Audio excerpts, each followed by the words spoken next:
kauna-unahan sa Pilipinas. NBC Manila Broadcasting Company. DZRH, member, kapisanan ng mga broadcaster ng Pilipinas.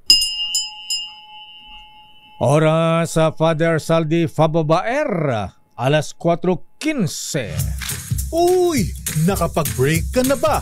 Nakapag-relax ka na ba? Saan ka man nagtatrabaho, mapa-opisina man o work from home o mula mismo sa pwesto, sasabayan namin ang break time mo. Sasabayan namin ng mga balita at komentaryo, mga panayam ng mga taong viral ngayon. DZRH Break Time!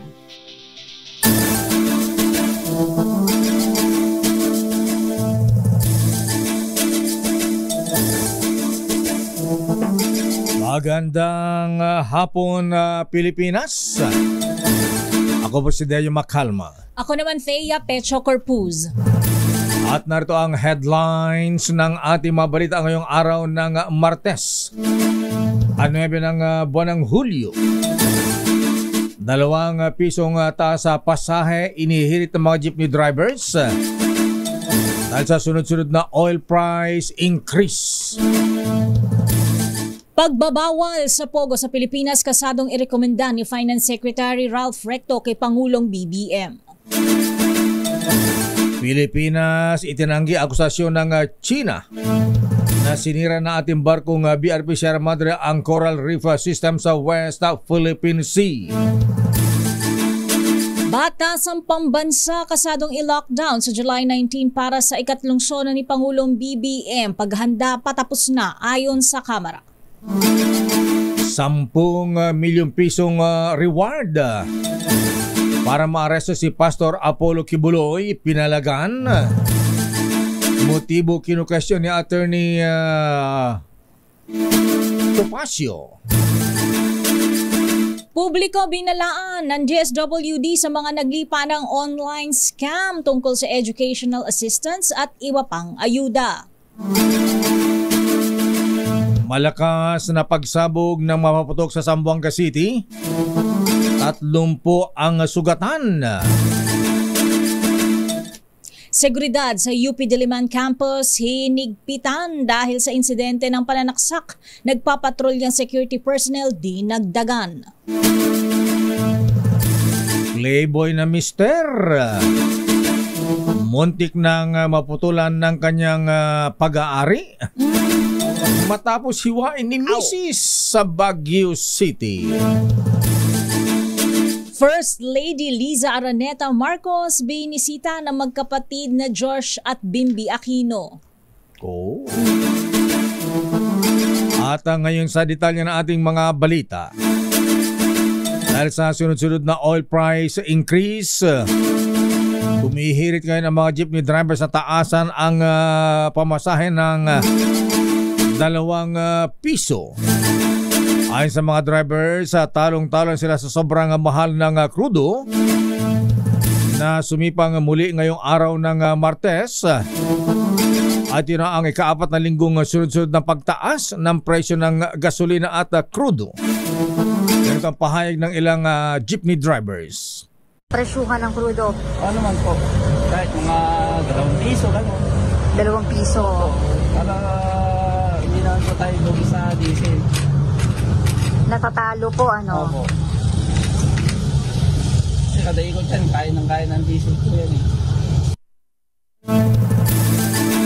Ilan sa mga drivers ay nagbawas na rin ng kanilang mga biyahe sa isang araw dahil mas malaki raw ang gastos nila sa diesel kaysa kanilang naiuwi sa kanilang pamilya.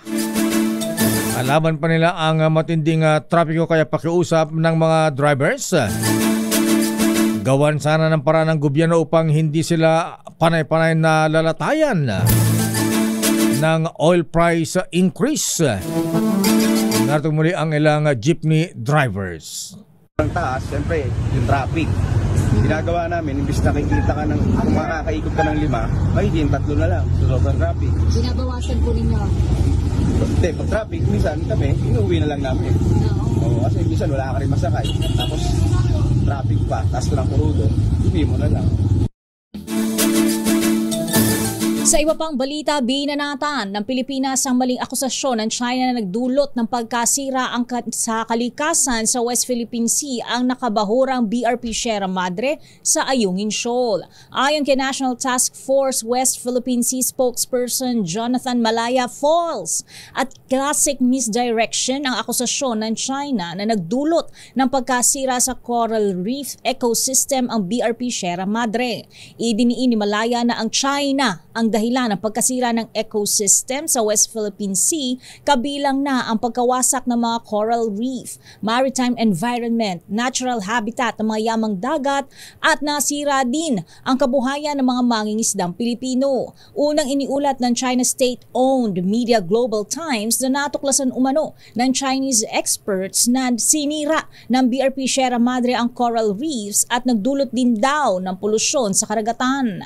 Ayon kay Malaya, batay sa Permanent Court Arbitration noong 2016, napatunayan ng itinayong artificial island ng China ang sumira sa Panganiban Reef. Banta rin anya sa West Philippine Sea ang itinatayong iba pang artificial islands ng China sa karagatang sakop ng Pilipinas para magsilbi nilang base militar. Napatunayan din anya ng Arbitral Tribunal ang pang-aabuso ng China sa patuloy nitong pagkuha ng mga sea turtle o pawikan sa West Philippine Sea, corals at maging giant clams. Parang waterworld na yung barkong Sierra Madre, ano, ha? Imbitan natin doon si Kevin Costner. Samantala, paninira lamang ang sinasabi ng China na nagdudulot daw ng pinsala sa karagatan ang BRP Sierra Madre sa Ayungin Shoal. Ayon kay Philippine Navy spokesperson for West Philippine Sea, Rear Admiral Roy Vincent Trinidad, bahagi ito ng babala ni AFP Chief General Romeo Browner Jr. na pagtatangkang pasukin ng China sa iba't ibang sentro sa bansa at pagpapakalat ng mga maling balita. Iginit ni Trinidad na notorious na ang China sa pagsira sa marine resources. Mabatid na sinabi sa 2016 na Arbitral Award, nasangkot ang China sa pagwasak ng mga yamang dagat matapos magtayo ng mga artificial islands sa South China Sea. Samantala, makasaysayan ng Reciprocal Access Agreement ng Pilipinas at Japan na inaasahang makatutulong sa Indo-Pacific region. Ayon sa Armed Forces of the Philippines, mapapalakas nito ang military cooperation ng dalawang bansa na makapagtitiyak naman ng kapayapaan sa rehiyon. Kumpiyansa si AFP Chief of Staff General Romeo Browner Jr.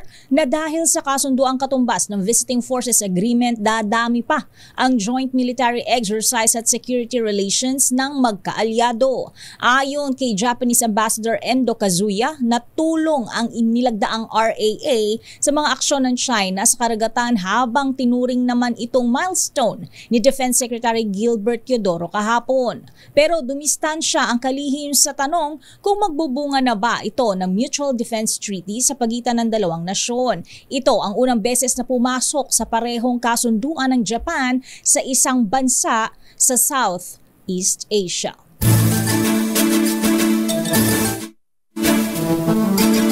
Sinuportahan naman ng mga senador ang pahayag ni Finance Secretary Ralph Recto na kanyang irerekomenda kay Pangulong Ferdinand Bongbong Marcos Jr. na itigil na ang operasyon ng mga pogo sa bansa. Ayon kay Senate President Cheese D. Butler Escudero, welcome na hakba ito para sa kanya at anumang edisyon hinggil dito ay manggagaling sa Malacanang. Para naman kay Senator Grace Poe na para bitiwan ang pogo at maganap na mga tama at maayos na investors dahil malinaw niya na hindi sapat ang malaking kontribusyon ng pogo sa ating ekonomiya. Pabor din si Senate Minority Leader Coco Pimentel sa mungkahi ng Finance Secretary dahil naniniwalaan niya ito na kahit ang mga sinasabing pogo na may mga lisensya ay ginagamit din sa mga illegal activities. Samantala, pinag-aaralan na ng DOLE ang posibleng epekto ng pagban ng pogo sa bansa sa sektor ng mga manggagawa. Ito ay kasunod ng pahayag ni DOLE Secretary Ralph Recto or DOF Secretary Ralph Recto na plano nitong irekomenda kay Pangulong Bongbong Marcos na ipatigil ang operasyon ng pogo. Ayon kay DOLE Secretary Bienvenido Laguesma, kanila na umanong tinitingnan ang datos kung ilang manggagawa ang maaaring maapektuhan sakaling ipatupad ang pogo ban sa bansa. Saad ni Laguesma, handa naman ang kanilang kagawaran na sumunod sa anumang kautosang ipatutupad hinggil dito. Babalikan natin ang pang detalye ng ating mga balita. Batasang pabansa handa na sa SONA. Ikatlong SONA ng Pangulong Bongbong Marcos. Kasado na i-lockdown sa July 19. 10 milyong pisong reward para maaresto si Pastor Kibuloy.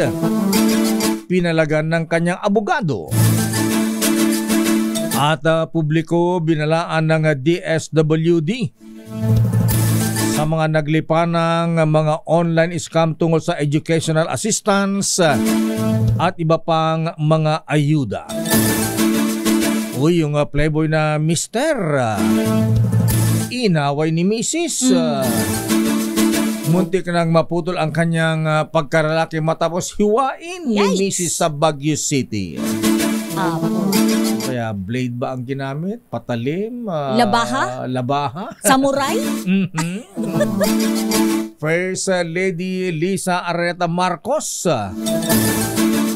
Binisita ng magkapatid na Joshua at Bimbi Aquino. Wow. Kumusta kaya na si mami nilang si Chris? Ano kaya ang request nila kay First Lady? Ang detalye ng mga balita niyan sa ating pagbabalik sa ating RH Break Time. Oras sa Mr. Cesar Lee, Mr. Michael is my guy. Hermana Rosie Sarangaya ganap na alas 4:27.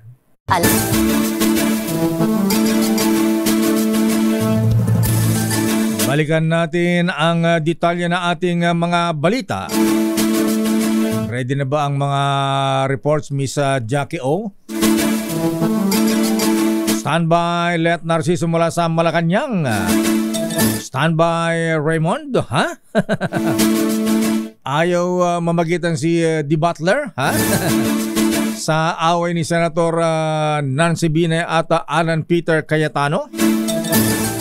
Patapos na ang pag-aanda ng Kamara de Representantes sa batasang pambansa para sa ikatlong State of the Nation Address.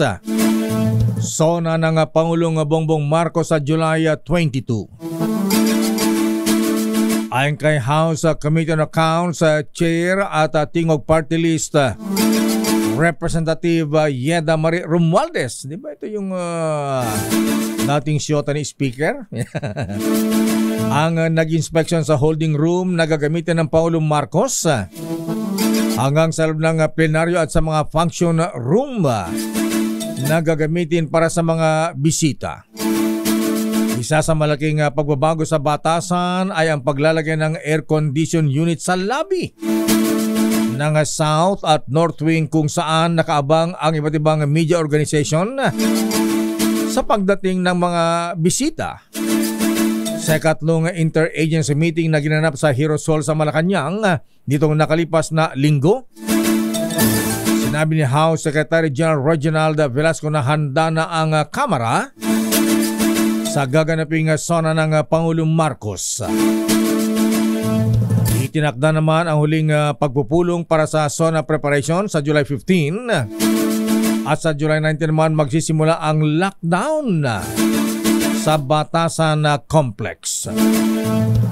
Ito ay para matiyak ang seguridad sa loob ng Batasan at maiwasan ang pagpasa ng mga tao na hindi kasama sa ginagawang preparasyon sa nalalapit na SONA. Samantala, kinwestiyon ng kampo ni Kingdom of Jesus Christ leader Apollo Quiboloy ang umano'y motibo sa 10 milyong pisong pabuya para sa ika-aresto nito. Ayon kay Attorney Ferdinand Topacio, legal counsel ni Quiboloy, gusto nilang malaman kung bakit ayaw sabihin ni Department of Interior and Local Government Secretary Benher Abalos kung sino ang mga pribadong tao na nagbigay ng pabuya at kung ano ang kanilang motibo. Katwiran na abogado, karapatan ng mga Pilipino na malaman ang totoo dahil ito ay public concern. Una ng kinwestiyon ni Topacio kung bakit hindi galing sa pondo ng gobyerno o intelligence funds ang reward money. Si Quiboloy ay may patong sa ulo na 10 milyong piso habang tig-1 milyong piso naman ang 5 iba pa na sinasabing kasabwat ng pastor.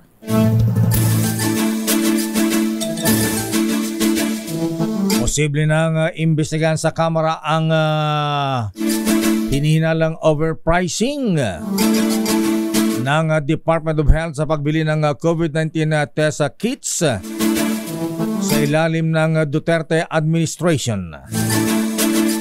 Ayon kay Congresswoman Estela Kimbo ng Marikina, napansin ang pagkakaiba-iba ng presyo ng biniling test kits gamit ang pondo na inilipat ng Department of Health sa procurement service ng Department of Budget and Management na umabot na mahigit na 47 billion pesos.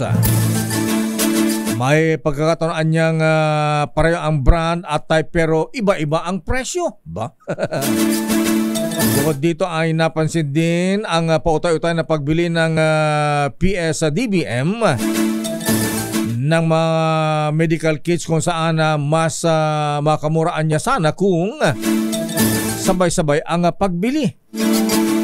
Matandang nito nakalipas na kasagsagan ng COVID-19 na pandemic, inilipat ng Department of Health ang pondo sa pagbili ng COVID-19 test kits sa procurement service ng Department of Budget and Management.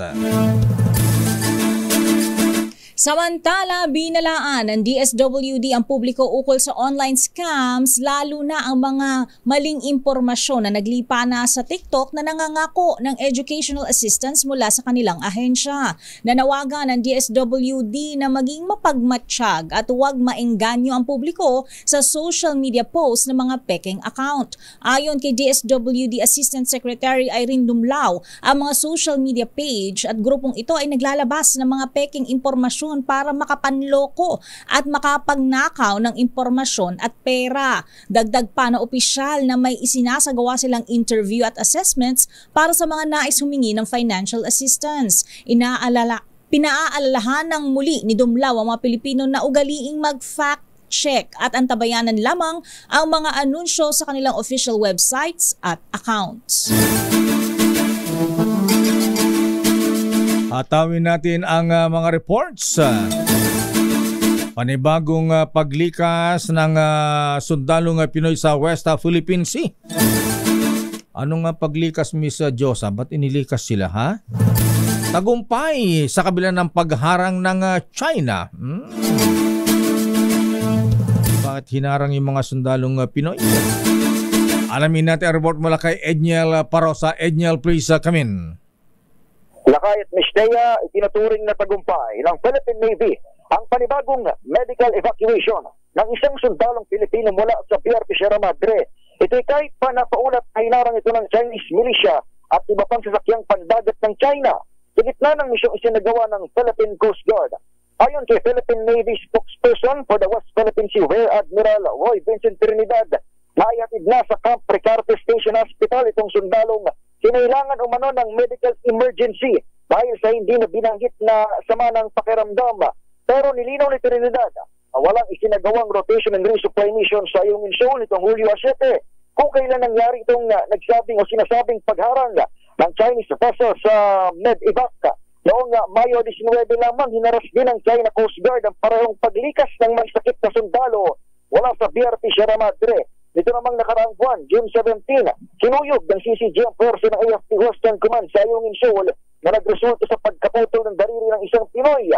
Narindigan ng AFP, Dahil tutuloy nito ang RORE, hindi lamang sa BRP Sierra Madre, kundi maging sa lahat ng island features at naval outpost ng bansa sa West Philippine Sea. Tumanggi naman ang Philippine Navy na magbigay ng iba pang detalye sa sinasabing pagharang ng China dito sa MEDEVAC o medical evacuation at tanongin na lamang umano ang Philippine Coast Guard kung ano ang nangyari dito sa nabanggit na partikular na insidente.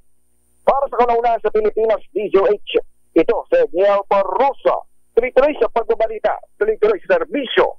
Sama-sama tayo, Pilipino. Maraming salamat, Edniel. Samantara, imbitasyon sa mga dadalo sa SONA ni Pangulong BBM sinimulan ng ipadala ng Kamara. Idetalye mo, RH12 Milky Reganan. Manang Milky. Kaya at lakay sinimulan na ng Kamara ang pagpapadala ng mga imbitasyon para sa mga dadalo sa ikatlong State of the Nation Address ni Pangulong Bongbong Marcos sa July 22.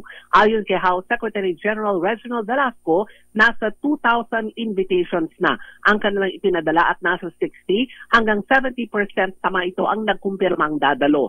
Tulad noong 2023 SONA magbubukas ng overflow room para sa iba pang mga bisita na naisaksihan ng SONA. Ang overflow room ang magsasalbing extension para sa mga guests na hindi na makakapasok sa plenary hall dahil sa limitadong upuan. Sabi ni Velasco, pagtugon din ito sa bilin ni Pangulong Marcos i-accommodate ang mga gustong dumalo sa kanyang ikatlong SONA. Kasama sa tradisyonal na iimbitahan ng Vice Presidente, mga dating Pangulo ng Bansa, mga miyembro ng 2 kapulungan ng Kongreso, mga miyembro ng Gabinete, pinuno ng Constitutional Commissions at mga Diplomatic Corps. Nakasalalay naman sa Interagency Committee ang sitting plan o kung sino ang magkakatabi sa plenary hall ng Batasan Pambansa. Para sa kauna-una sa Pilipinas, DZRH, ako si Milky Reganan. Tuloy-tuloy sa pagbabalita, tuloy-tuloy sa serbisyo, sama-sama tayo, Pilipino. Maraming salamat, Manang Milky Reganan. Standby, Leta Narciso. Aba, yung kung kaya ipagbawal ang pogo, hindi pa raw napag-uusapan sa gabinete. Kailan pa pag-usapan sa gabinete? Nasa presidente na dapat yan. Abay, Senate President Cheese Di Butler Escudero. Aba, ayaw makialam sa away ni na Senator Binay at Senator Alan Peter Cayetano. Abay, bakit? Siyang parang ama ng Senado, dapat leader. siyang mamagitan dyan. Miss Universe Gloria Diaz, binansagang Enrile ng binibining Pilipinas. Allah? Bakit? Wala pa namang 100 years old si Kaya nga nakay. Lola Gloria. Oo, bagets pa? Mga late 60s siguro o mid-60s. 70s la kayo siguro. 70s na ba si Gloria? Pero hindi naman siya dinosaur-ish pa. Kasi di ba yun ang tawag nila kay Senator Enrile? Dinosaur. Tatanda rin kayo. Bago ang mabalitang yan, abay bati mo natin ng happy birthday o mga brethren sa mga kakilala po, nakakilala at mga kaibigan ni Berusipul Noel Mendoza. Ha? Abay birthday po niya ngayon. Ayan. At para din sa mga doktor dyan sa Viluna Medical Center, ipinapaalam din po na birthday din ngayon ni Jose Carlo Joboy Magsino. Pinabati rin ng mga brethren sa Teodoro Calao Lodge sa Masonic Lodge 136. At para naman sa mga taga Makati at Montalban Lodge, ayan, ipinapaalam sa inyo. Birthday pala ni Kuyang Noble Konsehal Ryan Soler Kalimbahin. Happy birthday Kuyang Ryan. At happy birthday din kay ito ang malupit ang birthday celebration. Abay si Kuyang Bernard Rubio Peralta. Wow. Sino ba bate? Speaker Martin Romualdez, Congressman Saldico, lulupit Mayor Albi Benitez. Wow. Alawi, Vanessa Alawi, Hindi, Ivana. Ivana Alawi, ba? Bati dito kay Bernard Peralta, Opo. At happy birthday din kay Alejandro Rolly Sison ng Lingayen, Pangasinan. Oras, Miss Thea. 15 minutos bago mag-alas 5. Just agyan na apo, no, awan to ti aramidem into no July 15 na po ko to. May kamot pumasyar mo oras pagbiit la. May kamot agpasyar dito yapo. Ayan. Anya makan daw ka no kalakay. Anya makan ko nada. Pakananda ka ti empanada kun ko tupig. Ay, sarap. Gusto mo patupat pa eh. Sa detalye pa rin natin mga balita. Oy, sandali lamang ha. Bati mo natin ng belated happy birthday si Kuyang Dr. Junifen Gauan, ang presidente ng Philippine Christian University. Pagbati mula kay Kuyang Jojo Atienza. Samantala, report mula sa Malacanang, pagbabawal sa Pogo hindi para napag-uusapan sa gabinete. Kailan pa bang pag-usapan sa gabinete yan? Kailan pa ba i-memorize yan? Basic lakay. Oo, dapat presidente na mismo. Aris number 14, Let Narciso, please come in. Miss Let. Lakay ni Thea, hindi natatalakay sa gabinete ang mga panawagan na iban ang Philippine Offshore Gaming Operator. Sa press briefing sa Malacanang, sinabi ni NEDA Secretary Arsenio Bagsakan na kahit sa level nilang Islamic managers ay hindi pa ito napag-usapan. Pero para kay Bagsakan, mas mainam na tutukan ng pamahalaan ang paglikha ng mga dekalidad ng trabaho imbes na mga trabaho may kinalaman sa sugal. Kaugnay nito, kumikilos na ang Department of Labor and Employment para matulungan ang mga empleyado ng POGO sakaling magpatupad ng total ban ng pamahalaan. Ayon kay Labor Secretary Benny Laguesma, natapos na ang kanilang profiling sa mga empleyado ng POGO sa National Capital Region. Sinalam sa profiling kung ano na meron ang mga empleyado at paano sila maipapasok sa potensyal na trabahong nababagay sa kanila. Kabilang sa plano ng DOLE ay tulungan ang mga empleyado sa pamamagitan ng job facilitation tulad ng pagkakaroon ng job fair, upskilling at retraining o kaya naman ay bigyan sila ng livelihood program. Para sa kauna-unahan sa Pilipinas, DZRD, dito, tuloy-tuloy sa pagbabalita, tuloy-tuloy sa serbisyo, sama-sama tayo, Pilipino. Maraming salamat, Miss Let. Samantala, Senate President Cheese Escudero walang balak mamagitan kina Senator Binay at Cayetano. Idetay mo RH28 Raymond Dadpaas. Raymond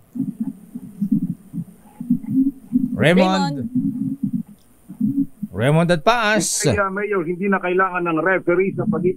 Yes, Mayor, hindi na... Yes, hello. Go, Raymond. Ayan, ba't may ala ang hawa ng delay? Go, proceed. Mayor, hindi na kailangan ng referee sa pagitan ni na Senador Alan Peter Cayetano at Senador Nancy Binay. Ayon kay Senate President Francis Escudero, hindi na niya kailangan kausapin pa ang dalawa bilang kasamaang senador.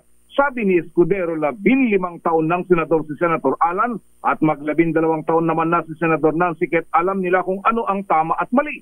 Umaasa ito ng mga bagay na maaaring maiwasan ay kanilang iwasan. Nasa kamay na ng Senate Committee on Ethics ni Senator Francis Tolentino ang bola kung ano ang gagawin sa ininghay ng ethics complaint. Kasama lagi dito ang naisin na maaaring pagkasunduin ng dalawang panig bago humantong sa isang formal na investigasyon. Narito si Senate President Francis Escudero. Hindi naman ay siguro mag-12 taon na si Senator Nancy dito sa Senado, mag-15 taon na si Senator Alan dito sa Senado. Mga veterano ng may tuturing ang dalawang senador. At alam at nalalaman nila kung ang dapat, nararapat, at sana kung hanggang kaya, yung kaya iwasan.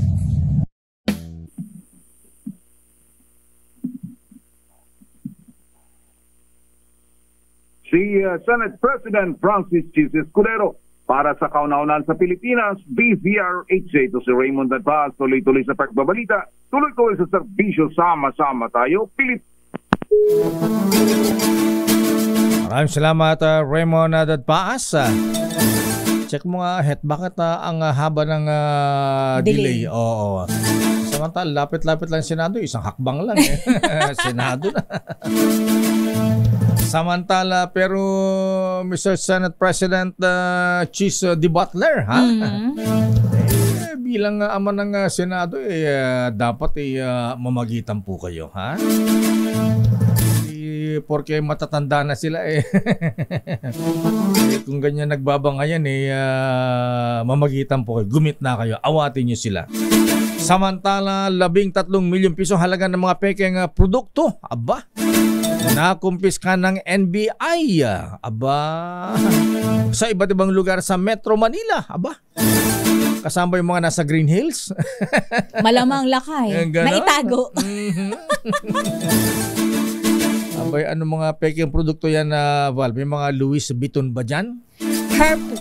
Hermes. Hermes, ayan. Hermes, double S. Ano ba yung mga, Channel. Ayan, Channel 16, Yeah. 18. Alamin natin, report mula kay Val Gonzales. Val, please come in. Val. Nasa 13 milyong pisong halaga, Mayor. At ng pinagsamang fake cellular phone at accessories nito maging mga bat at beauty products ang nasamsam ng National Bureau of Investigation sa magkakahiwalay na operasyon sa Metro Manila. Ayon kay NBI Director Jaime Santiago, mahigit 2 milyong piso rito ay mga beauty products mula sa kilalang brand ang nakumpiska sa Quezon City at Parañaque City. Samantalang nasa 1 milyong piso naman na peking cellphone at accessories nito mula sa kilalang brand ang nakumpiska sa lungsod ng Maynila. Bitbit na mga operatibang 12 search warrant na isagawa ang magkakahiwalay na operasyon. 3 individual ang naaresto na nahaharap sa patong-patong na kasong paglabag sa Intellectual Property Code. Samantala sa lungsod naman ng Davao, 3 individual din ang inaresto ng NBI dahil pa rin sa pagbibenta ng peking essential oil. Para sa kaunawaan ng Pilipinas. Yung mga peke sa Green Hills, di ba nire-raid dyan? Kasama ba yun? Kailangan kasi, Mayor, sabi ni Director Santiago, mayroon munang magpahatid sa kanila ng reklamo. Gaya nito, na may nag-tip sa kanila, may nagreklamo sa kanila. Katulad nitong yung paborito ni Miss Thea, yung Victoria's Secret.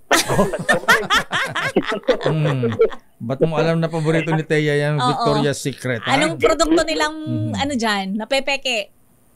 Yan kasi yung mga mamahalin Alam mo naman si Miss Thea, yun yung mga mamahalin yung kanyang binibili. Nagreklamo yung distributor ng Victoria's Secret at yung kilalang Bath and Body Works. Ayun, gumawa ng hakbang ang mga operatiba ng National Bureau of Investigation, kaya isinagawa yung operasyon at nasamsam yung pinagsamang mga produktong ito. At yung isa naman ay yung Huawei Technologies Company Limited. Abay nagreklamo, napepeke pala itong mga cellphone na ito, kaya nagsagawa ng operasyon ng NBI matapos makakuha ng 12 mga search warrant mula sa korte, kaya isinagawa ang malawakang operasyon sa iba't ibang mga stall na nagtitinda ng nabanggit na mga produkto sa lungsod ng Maynila at maging sa Quezon City. Back to you, Mayor, at Thea. Maraming salamat, Val Gonzales. Ayan, naku, sabi ni Kuyang Byung Garing, ha? Ano daw lakay? At Kuyang Jimmy Ocampo, ha? At Director Josel Ubensa, ha? Abay, huwag namang i-raid ang Green Hills pagkatapos na rin ng Pasko. Pwede bang i-delay? Kasi kakapak lang daw nung in-order. Ganun ba? Samantala, COMELEC Chairman Boy George Garcia naniniwalang meron ng demolition job para hindi matuloy ang kontrata sa Miro System kapalit ng Smartmatic. Aris number 29, Boy Gonzales, please come in. Boy G. Lakay Deo Thea, naniniwala si Chairman George Garcia na may demolition job sa COMELEC para matigilan na hindi matuloy ang kontrata nito sa Miro System Company Limited para sa mga bagong makina na gagamitin sa eleksyon. Ang pahayag ni Garcia ay kasunod ng akusasyon ni Sagip Party List Representative Rodante Marcoleta na may isang opisyal ng COMELEC ang nagbukas umano ng 49 na offshore bank account sa iba't ibang bansa. May malalaking halaga umano ang nagdeposito rito galing naman sa iba't ibang Korean bank. Pinangalanan naman mismo ni Garcia ang sarili na siyang pinatutungkulan sa aligasyon. Itinanggi ni Garcia na meron siyang account o ari-arian sa ibang bansa. Nagbigay na rin ng waiver si Chairman para imbestigahan ng National Bureau of Investigation ng mga naturang account. Sumulat na rin si Garcia sa NBI para maimbestigahan kung sino ang nasa likod ng paninira na ito at maging ang katotohanan ng aligasyon. Nagbabala si Garcia na kung hindi matutuloy ang kontrata sa Miro, maaaring mauwi sa mano-mano ang halalan sa 2025 dahil tapos na sila sa oras o panahon. Para sa kauna-una sa Pilipinas, si Shari Chito, si Boy Casales, tuloy-tuloy sa pagbabalita, tuloy-tuloy sa serbisyo, sama-sama tayo Pilipino. Samantala, PhilHealth at DICT nagsani puwersa para sa ePhilHealth platform. Idetalye mo, Noche Cacas, RH27 Noche. Kaya sa lakay, formal nang inilunsad ng Philippine Health Insurance sa Department of Information and Communications and Technology ang ePhilHealth platform sa lungsod ng Pasig. Nagsali ba puwersa ang dalawang ahensya bilang pagtalip sa directive order ng Pangulong BBM Jr. na expedite digitalization efforts toward better public service delivery na noon pa 2023. Ang Pangulong BBM ay nag-atas ng isang nationwide collaboration na digitalization initiative. Layon sa ePhilHealth platform na pahusayin ang paghahatid ng serbisyo publiko sa pamamagitan ng digital transformation. Pinangunahan ng DICT ang mga pagsusumikap sa digital transformation na matatandaan na kaya Mistea na inilunsad ng DICT ang ECOP-PH National App, isang makabuluhang milestone sa pagsasama-sama ng iba't ibang serbisyo ng gobyerno. Sa paglulunsad ng ePhilHealth platform, ma-access na ng bawat PhilHealth member at iba pang ahensya ng pamahalaan gamit ang ECOP-PH app. Ang PhilHealth ay isang korporasyon ng gobyerno na naka-attach sa Department of Health na nagbibigay ng universal health coverage sa lahat ng Pilipino na nangangasiwa ng servisyong pangkalusugan, pagkakolekta ng mga premium, pagkilala at iba pa na nagtataguyod ang abot kaya at kalidad ng pangangalaga pangkalusugan sa buong bansa. Mula sa kanunan sa Pilipinas, sa DCRA. Ako si Nuti Cacas, tuloy sa pagbabalita, tuloy-tuloy sa servisyo, sama-sama tayo, Pilipino. Muchas gracias, noches tardes, Noche Cacas. Dinalo naman ng magkapatid na si Bimbi at Joshua Aquino si First Lady Lisa Araneta Marcos sa kanya opisina ngayong araw ng Martes. Saan ba ito? Sa Malacanang ba o sa BGC? Sa Instagram post ni First Lady, nagpasalamat ito sa dalawang apo ng dating senador Benigno Ninoy Aquino Jr. at dating Pangulong Corazon Aquino. Si Bimbi at Josh, anak na aktres na si Chris Aquino. Si Joshua ay anak ni Chris kay Philip Salvador. At si Bimbi ay anak ni Yap. Kay James Yap. James Yap. Ayan. Basketballista. Wala namang ibang detalyeng ibinigay ang magkapatid at First Lady Lisa Marcos Araneta Marcos sa pagdalaw na nila sa kanyang opisina. Sabi dito ni Kuyang Byong Garing ano yung lakay? Baka daw nakikusap si Josa kay First Lady na suportahan si Daddy Philip Salvador sa kanyang kandidatura sa pagkasenador. Talaga? Ay, bossing Philip, kumusta ka? Ayan, nakikinig sa atin yan, ha? Tuloy ba ang takbo natin, bossing, ng sa pagkasenador?